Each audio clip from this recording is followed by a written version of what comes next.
Là, on va entrer carrément dans les 4 phases de notre méthode. Planification, organisation. Oui, vous avez tout ça dans votre pochette, hein? Parce que, évidemment, vous ne prenez pas toutes les notes, puis vous ne voudrez pas non plus. Vous avez tout ça dans votre pochette. Je peux suivre en même temps. Parce que je veux le lire aussi en même temps que vous. Donc, il y a 4 phases distinctes: planification, organisation, exécution et évaluation. Ce sont nos grandes phases. Ça se sépare en différentes étapes. Notre planification, établir un premier contact. Hein? On sait qu'on connaît la municipalité, évidemment, mais on ne connaît personne dans la municipalité, dans un premier temps, et on ne veut pas intervenir là. Hein? Ce n'est pas nous qui prenons la décision d'intervenir. C'est jamais arrivé, ça. C'est toujours quelqu'un qui nous demande d'intervenir.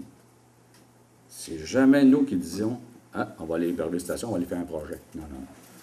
Alors, l'artiste est rarement l'initiateur de la première rencontre pouvant enclencher un projet artistique dans une communauté rurale. Plus souvent, la première rencontre trouve son origine dans un réseau de contacts et par l'intermédiaire d'un médiateur qui a entendu parler ou a vu le déroulement d'une activité artistique. Cette personne établit le premier contact avec l'artiste en lui proposant sa disponibilité au démarrage d'un projet dans sa communauté. Et là, si on tourne notre petite page, cette dame, c'est notre intermédiaire.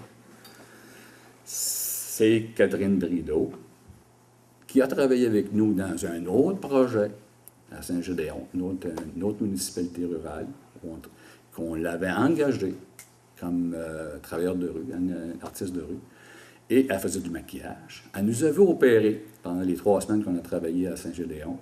Elle a dit « Moi, là, je veux un tacon dans ma municipalité à Héberville-Station. » Je dis « Oui, mais es-tu capable de nous faire rencontrer les personnes, les leaders de ton village, exemple, avec qui on pourrait travailler? » Ah oui, il n'y a pas de problème. Elle, cette jeune fille-là, elle est impliquée à la Maison des jeunes et elle-même est un leader de sa communauté comme jeune. Et elle le désirait, ce projet-là. Elle voulait une contribution des artistes dans sa communauté et le type de travail qu'on faisait ça répondait à sa sensibilité. Donc, on a dit, OK, prépare-nous une réunion à la Maison des jeunes avec les personnes que tu crois les plus importantes du village et avec lesquelles on pourrait éventuellement créer un projet. Voilà le premier contact. On passe à l'autre. Faire la rencontre des leaders naturels de la communauté. D'entrée de jeu, l'artiste doit identifier les leaders naturels de la communauté et établir avec eux un climat de confiance. Tout se joue dans les premières discussions.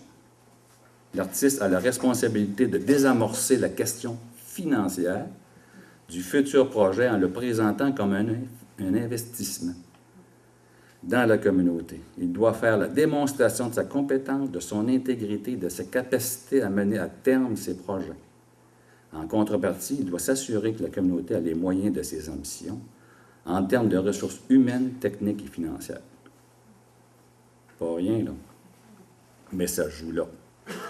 Et dans notre cas, il n'y a pas d'image. Je n'ai pas eu de photo de nos leaders. On n'avait pas notre appareil photo. Mais je vais vous donner une idée comment ça s'est passé. Alors donc, Catherine nous invite au mois de mai. Une première rencontre avec... il y avait une conseillère municipale. Il y avait Rosa Tremblay, qui est la responsable d'une fête qui s'appelle la Plantation du Mai. Et il y avait les gens, une responsable de la Maison des jeunes qui est une leader aussi, donc beaucoup de femmes d'ailleurs. Il n'y a pas d'hommes. Je suis en train d'y penser, là. Il y avait juste nous autres. Il y avait beaucoup de femmes, effectivement, cette journée. La conseillère municipale aussi. Oui. Et puis, c'est toutes des personnes qui étaient venues à l'invitation de Catherine pour nous entendre, sans avoir d'idées préconçues sur quoi que ce soit. La seule chose, c'est que nous, on leur a présenté nos projets antérieurs de la Grande Marche et Taconsit, qu'est-ce que ça avait fait dans la communauté. Puis on leur a dit, écoutez, nous, ça nous intéresse de travailler avec vous autres. Est-ce que vous avez des projets? C'est qui vous êtes? Bon, la première chose, on dit, oui, mais là, ça va coûter combien, ça? Oh, OK, c'est pas une question. Donc, nous, on dit, écoute, on demande 350 $ pour le Taconsit. Normalement, c'est la municipalité qui paye ça. Puis là, ils vont entrer dans la grande marche d'État concert avec toutes les autres municipalités. Il faut dire qu'actuellement, on a 35 de réalisés. Donc, on a comme 35 municipalités qui ont adhéré au projet. Ça aide, là. Le premier était très dur à vendre. Mais plus on avance, moins c'est difficile, la masse critique faisant en sorte que, bon, il y a une acceptation sociale de la région. Là, on pourrait discourir longtemps sur la région. L'esprit clocher est distant, c'est extraordinaire. Donc, la seule chose que les gens demandent, est-ce que mon taconcyte va être différent de l'autre? Mais non, ils sont tous pareils. Bon, enfin. Mais l'activité culturelle, on va faire chez vous, unique. Ah ouais, OK. Là, on dit 350 $. Déjà, là, ça baisse la tension dans les discussions. Puis on dit, après ça, je dis, écoutez, plus que ça, si on réussit à trouver un bon projet, on peut investir dans votre municipalité en allant chercher des subventions au fédéral, au provincial, dans différents domaines.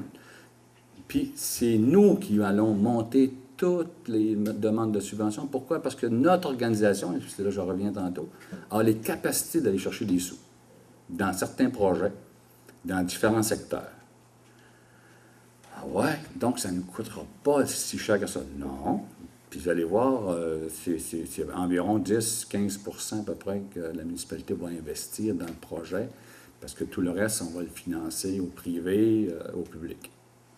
Là, déjà, là, on vient de rendre ça plus calme au niveau des discussions. On peut commencer à travailler sur les vraies choses, c'est-à-dire c'est quoi qu'on va faire comme beau projet culturel ensemble, et puis que, bon, ça va faire avancer la communauté. Ça prend au moins 3-4 bonnes réunions avec ces leaders-là pour arriver à dire, à la prochaine étape, apprendre à connaître le milieu. OK? Là, on leur demande. Bon, c'est par quelques réunions avec les leaders de la communauté que l'artiste identifie les particularités du milieu, les lieux de rassemblement, les fêtes significatives, les problématiques de gouvernance, le patrimoine du village, l'engagement des groupes communautaires, en somme, les caractéristiques culturelles particulières du milieu d'appartenance. Parce que c'est important pour nous de savoir où on va investir des énergies et avec qui. Et dans ce cas ici, je pense qu'on va avant. On arrive à définir, voilà. Donc, ce qui est ressorti, puis ça s'est ressorti rapido, là, c'est la plantation du mai. C'est une fête traditionnelle celtique implantée en Nouvelle-France qui est réalisée à Iberville-Station.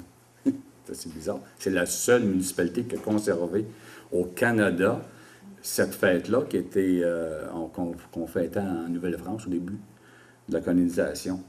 Et ça fait 40 ans qu'ils la fêtent. Mais je peux vous dire qu'on est arrivé dans un moment un peu critique pour eux, essoufflement des bénévoles, puis c'était pas renouvelé beaucoup la fête. Et bon, les autres, ils profitent de cette fête-là pour fêter un bénévole. Alors, bon, c'est des activités traditionnelles. Regardez, là, les gens qui tirent sur un petit arbre. Là. Moi, j'ai appris c'était quoi, là. Je ne savais pas c'était quoi, moi, la plantation du mai. Je l'ai appris journée-là. Alors, ils vont chercher un arbre, puis c'est ça la fête, là. Ils la plantent, c'est ce qu'on appelle le mai, ils le plantent. Et puis, là, ils se mettent tous avec les arbres, puis c'est à qui va faire, il va couper l'arbre, la tête. Hein, puis le premier qui l'a coupé, bien, il donne un prix. C'est fou, là, mais c'est ça. Puis, ça vient, en tout cas, en Bavière, c'est encore fêté, dans le sud de la France. C'est très fêté encore. Et même, il y a des combats d'arbres, qui voleraient l'arbre de mai du village voisin. En tout cas, c'est un peu médiéval, là. C'est spécial. Puis il y a des tours de force. Donc, il faut entrer dans ça. Là, puis eux autres, bien, les 4 roues qui se tirent. Puis bon, c'est tout. Oh, oui, c'est assez intéressant. Oui, le Seigneur, la parade du Seigneur. Ils vont chercher le Seigneur à 5 heures le matin. Il y a les parades dans les rues du Seigneur. Oh, oui, tout à fait ça. Ah, je pense que tu devrais donner une conférence sur la plantation du mai.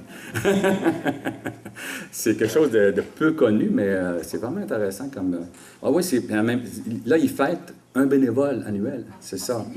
Le fameux Seigneur, c'est le bénévole. Ils vont identifier dans la communauté qui s'est impliqué le plus dans l'année. Puis, il ne sait pas, là, le bénévole. Ils vont tirer du lit le matin, là. Ils le sortent. puis il le promène dans les rues. Non, c'est vraiment bon, c'est vraiment intéressant. Alors, nous, ça a été une découverte, puis on a dit, ben, puis là, comme je vous disais, il y avait un espèce d'essoufflement, puis là, ils voulaient fêter le 40e anniversaire, là, en grande pompe, puis ils essayaient de relancer un peu le projet, puis essayer de le remonter, mais là, on dit, nous, ce qui nous manque, j'ai dit, qu'est-ce qui vous manque, là? Bien, il nous manque un mât de mai. Ah, OK, donc un élément très important. Ce qu'on a toujours voulu, depuis 1970, c'est d'avoir un mât de mai comme en Bavière. Là, tu vas tourner, je pense qu'on va le voir, le mât. Voilà. En Bavière, voilà un mât de mai, ce qu'on appelle le Mai-Boom de Bavière.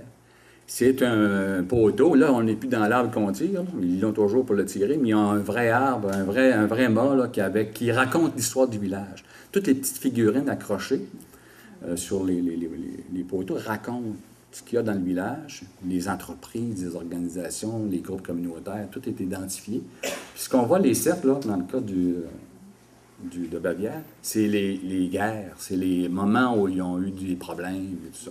Donc, un mât de mai, dans le fond, ça raconte toute l'histoire du village. Et dans notre cas, nous, on a dit, on ne fera pas un mât de mai de Bavière, mais dans leur tête à eux, c'était un mât de mai de Bavière qu'ils voulaient. Et c'est là le problème de l'innovation. Tantôt, on parlait de deux irritants. On en avait deux, nous, qu'il fallait donc travailler. L'innovation et le montant, le financement de ça. Financer ça et innover là. Ça, c'est là le travail de l'artiste. Ce qui fait que, on va passer à l'autre. On a eu des discussions avec le vrai leader qui n'était pas là lors des réunions. C'est Rosa, sa femme, qui était là. Et le vrai leader se cachait. Il s'appelait Gaston Simard. Et Gaston, à partir du moment où il a su que là, on mettrait des sous et que là, on était prêt à travailler sur la mise en place d'un mât de mai, il est apparu dans le voisinage. Là, on commençait à travailler. Parce que Gaston voulait un mât très spécial, son mât, tel qu'il l'avait vu au sud de la France, et qui dit, ben vous autres, vous allez nous chercher les argents pour le faire. Oui, on va aller chercher les sous, mais on va faire un mât qui va ressembler à Iberville Station. Oui, ça va être un mât qui va ressembler avec les figurines, puis tout, puis les voyez, les cercles, il n'y a pas de guerre, il y a eu des feux. Là, c'était un gars très articulé. C'était quelqu'un qui est un historien et il avait tout son scénario écrit.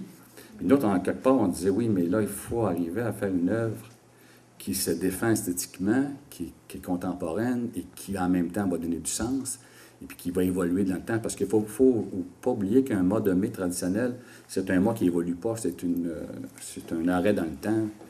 Parce que nous, on cherchait quelque chose qui serait un instrument pour faire évoluer leur fête. Puis ça, ils ne comprenaient pas tout à fait où on allait là-dedans.